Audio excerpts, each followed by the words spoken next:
What's up, pussy boys and pussy girls? You're watching Moist Meter, your one-stop shop for reviews that put video games and movies on a scale that tell you how moist the product is. Why waste your time with dry shit when you can get with wet shit? Today's Moist Meter review is for Persona 5 for the PS4. This is the 5th entry into the beloved Persona franchise. I don't mean to spoil that for anyone, but I think the 5 in the title kind of gives that shit away.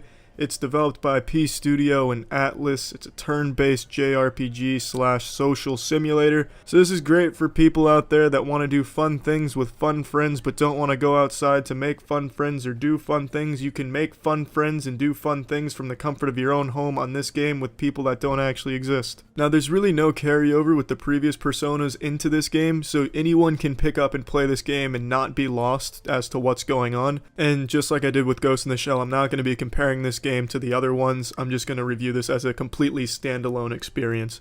So with that out of the way, let's get into my favorite part about the game, which is the graphics, the visual style, basically everything this game puts in front of your fucking face, and it's beautiful. This game is like an exquisite dish of fettuccine alfredo that I just want to dunk my head into and never take my head out. I just want to live in that fettuccine alfredo universe. This game is just so fucking beautiful. The characters, the environments, the anime cutscenes that are sprinkled in there, all of it, just absolutely gorgeous. However, I can acknowledge that the art direction in this game won't be everyone's cup of cum. I know a lot of people will be disappointed with the cartoony comic book vibe this game gives off, but for me, it tickles my butthole in a way that just makes me really happy. The whole city just looks alive. There's always some shit going on. Diving into dungeons looks great. Fighting looks great. Doing an all-out attack and then watching the enemy get fucking spaghettified in the vortex of turbo-ness you unleash is always satisfying.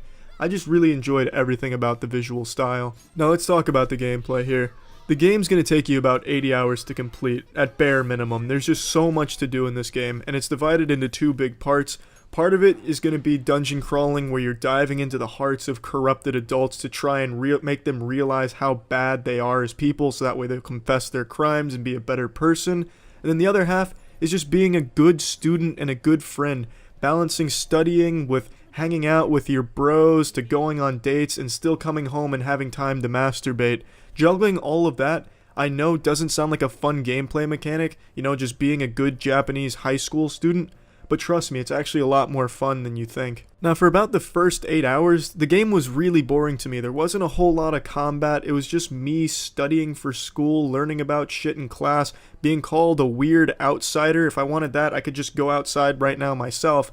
And I just wasn't really caring very much for any of the characters or the overall story going on. But the more I played the game, the more I started to care about these characters. Ryuji, what's going on, man? You gotta do a little better in school.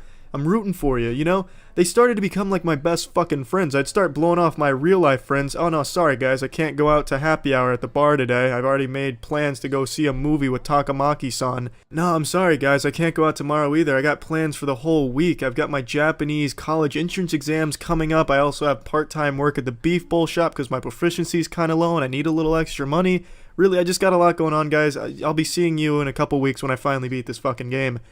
You just get lost in the world, really. It does grow on you, it does become a lot of fun, there's so much to do, batting cages, working a part-time job, meeting people, building these relationships with the characters so that way you get some better stat bonuses and some better abilities, and it's just a whole lot of fun.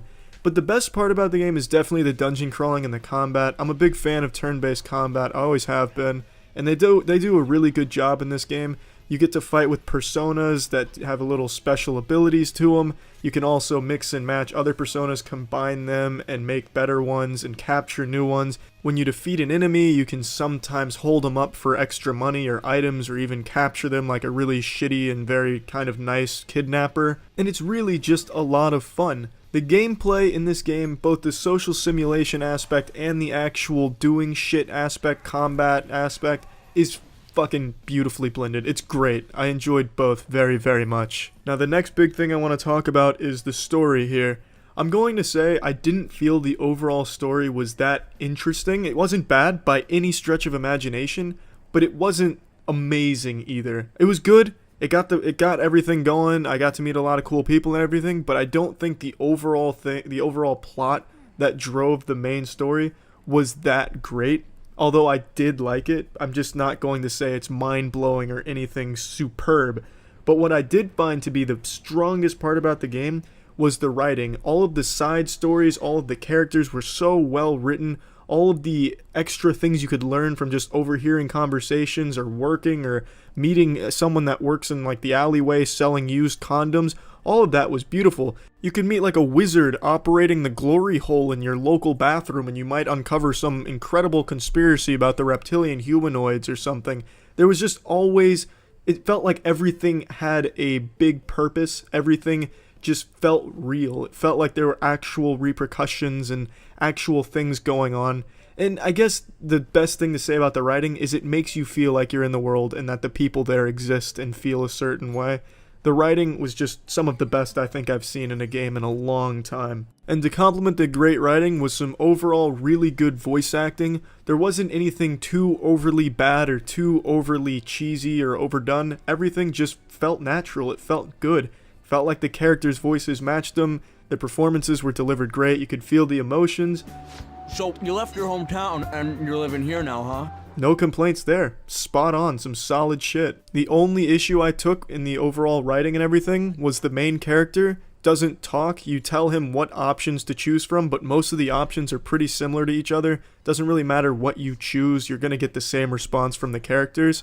But that's not my big issue. I just don't like how the character doesn't have a voice himself.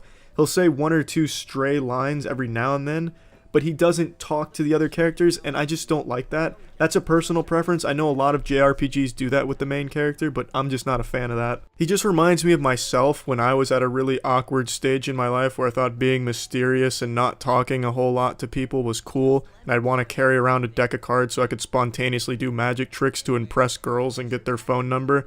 Really dark period in my life, and this is just what it reminds me of. He's just a silent protagonist who doesn't say anything to anyone, except for the times where you're given 3 pretty shitty dialogue options. On to the next thing, the soundtrack.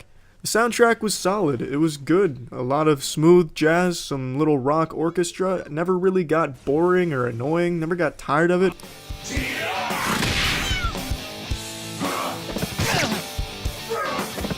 This isn't saying that it's amazing. It wasn't anything to wiggle your finger about or do the Johnny Bravo monkey to.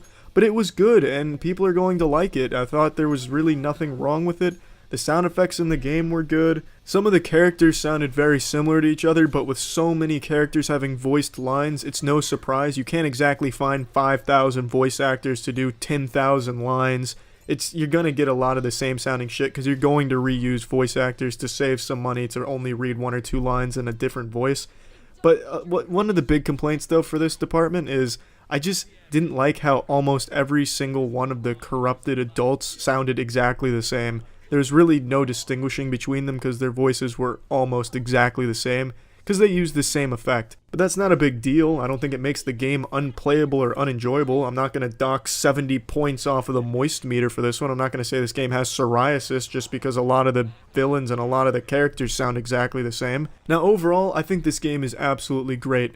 But it is a very slow-moving game, a slow build-up. It takes a while to cream pie on your face and really blossom into something beautiful. You have to commit at least 8 to 12 hours to really start caring and start understanding where this game is going and also the things to do, and really just grasp the scope of this game and how much shit there is to discover and learn about. This is a game that has a good story to tell with great characters, great writing, and just so much shit to do, and you can just get lost in the world. Fans of the previous Persona games are going to love this game because it's all of those games, but much better. It's much better execution, just everything is a lot better, combat, dungeons, all of it. So if you like the other Persona games, you'll love this one. But for people that aren't familiar with the Persona series or any of those games, I think most people will enjoy this if they give it a chance, if they commit quite a bit of time to it. But I understand not many people will want to do that. And for people that don't want to spend 12 hours before they really start to care about a game, this isn't a game I would recommend to you. But for someone that doesn't mind a slow-moving game, a slow build-up of a game, this is definitely one you'll want to check out. For $60, you can get 80 to 150 hours of gameplay here. I've put 90 some into it myself. It's just an enjoyable experience overall. Now get your umbrellas out, because it's raining moisture up in this bitch. I'm going to slap this bad boy on the moist meter at about an 85%. It's where I'm going to clock it at. I enjoyed every minute of this game, pretty much. I didn't just play as Tuxedo Mask from Sailor Moon. I didn't just play as this magical high school Japanese student. I became this high school magical Japanese